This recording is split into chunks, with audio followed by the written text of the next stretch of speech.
Ukraine's war against Russia has reached a critical juncture. With Donald Trump's recent victory in the presidential election, this wasn't just a shakeup for the US, it sent shockwaves across Europe and straight to Kyiv. The reason? Uncertainty. Will America keep funding Ukraine's fight? And if not, is Europe even capable of filling the gap? These are the fundamental questions that will need answering, as Ukraine will soon enter its fourth year of war. We traveled to the European Parliament to ask members of the European political elite whether Ukraine's fight is Europe's fight too, and if the war can be won at all. It is a shame what the German Chancellor is doing. All over Europe, the countries are watching what is Scholz doing, what is Macron doing on the Ukraine issue. I see two politicians hiding behind their desk. It's the biggest territory of land in the world. They should be very satisfied with this territory. They can't really even handle this territory because most of the people are just living in the shit in Russia.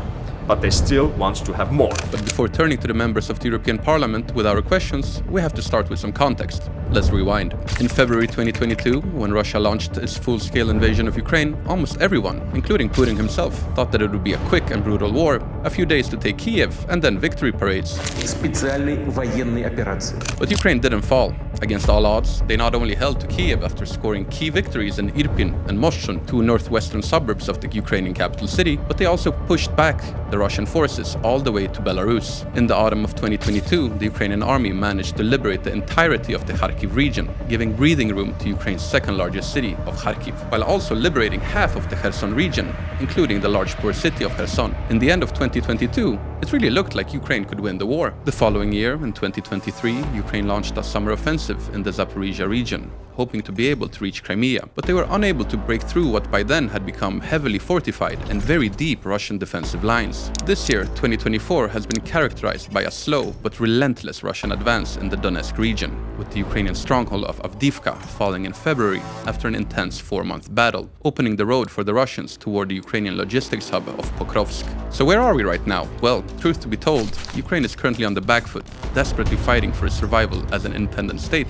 and as a nation. Ukraine's problem started on August 10, 2023, when President Biden turned to Congress with his supplemental appropriations bill that would have provided Ukraine with another $24 billion in military and economic aid. After having passed 4 spending packages for Ukraine in 2022, that fifth package on those $24 billion was blocked due to gridlock in Congress, with the Republican House Speaker Kevin McCarthy being voted out in the commotion. The office of Speaker of the House of the United States House of Representatives is hereby declared vacant.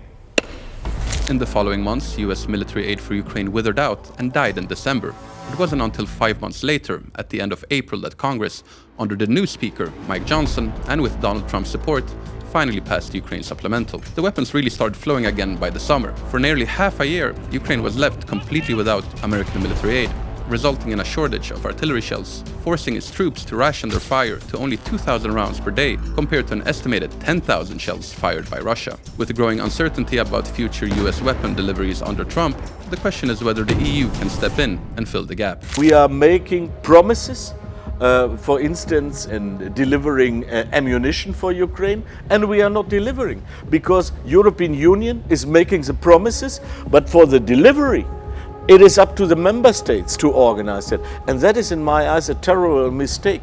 If we make a promise on the European level, the European Commission should be in charge to order this ammunition. In March 2023, the EU promised to deliver 1 million shells to Ukraine within a year. In reality, it delivered only half. The problems in the EU and America are similar. The entire West lacks capacity for industrial production after decades of outsourcing their heavy industries and even smaller factories to Asia. The two main explosive components needed for artillery shells, TNT and RDX, are practically not produced in the West anymore due to environmental concerns. In the entire West, there is only one TNT factory, Nitrochem, in Poland. The same goes for the gunpowder needed to fire all those artillery shells, which is also practically no longer produced in the West, also due to environmental concerns. Another problem Ukraine is facing is that its allies, out of fear of escalation with Russia, are forcing Kyiv to fight with one hand tied behind its back. The Western allies still haven't allowed Ukraine to use its Western-donated weapons as they would like.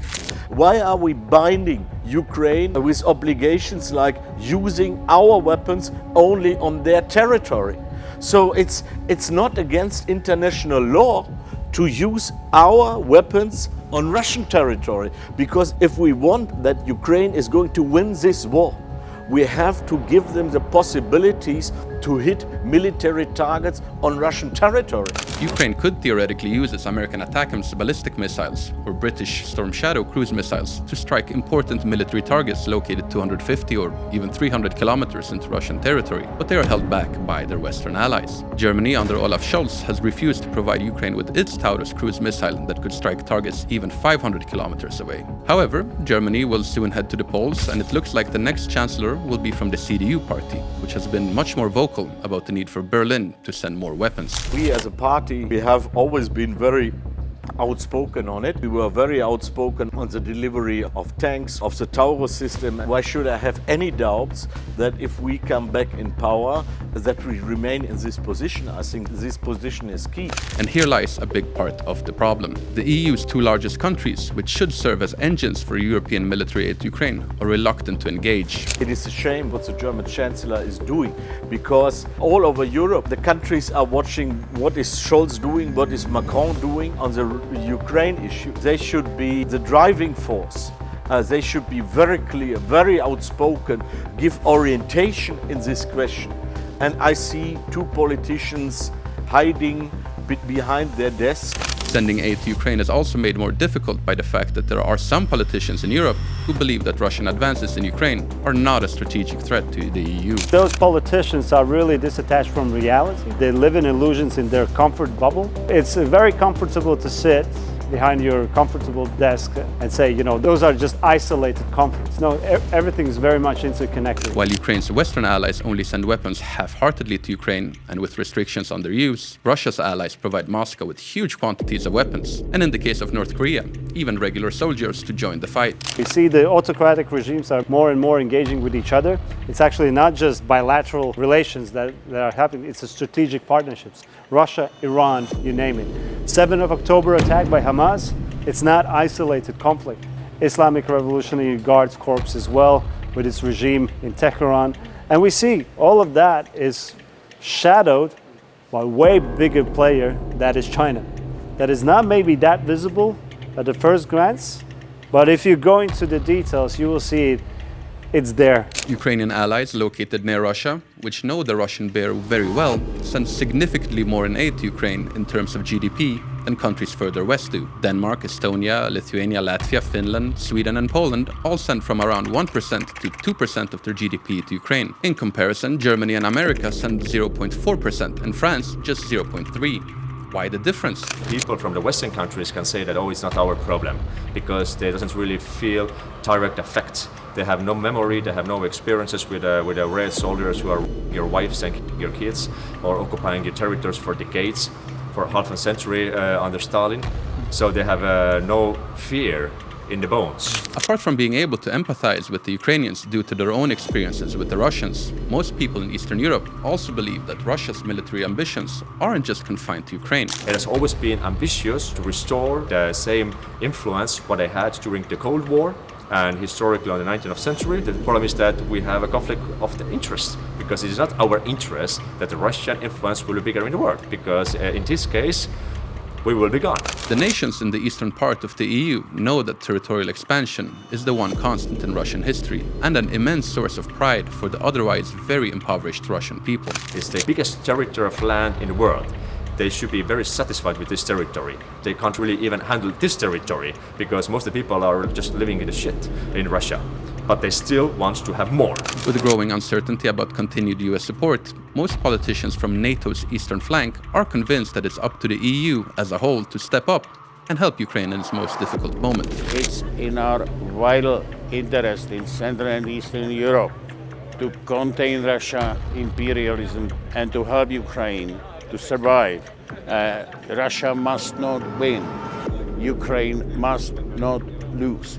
And I think it's duty of us in Europe in particular to continue assisting Ukraine. The war in Ukraine can still go either way.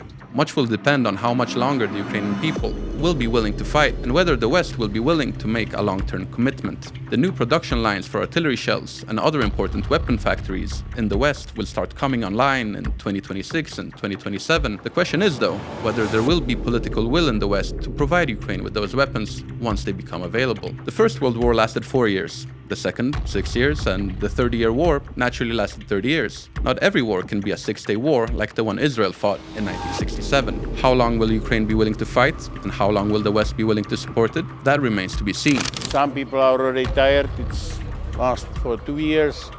The front line is almost stable. Sometimes you need to be a bit patient, and not every conflict is being solved in a month. You know, in this era of communication on the social network, everybody wants to have everything fixed in a matter of days or hours. This is a more complicated problem, but we must continue to defend Ukraine. One thing is clear, the Europeans have been hiding behind American military power since the end of the Cold War. If they want to be able to help Ukraine long-term, the moment for military rearmament is now. Sooner or later, America will pivot to the Pacific to face the challenge posed there by China. By then, Europe has to be ready to take care of its eastern border and any Russian or North Korean troops threatening to breach it.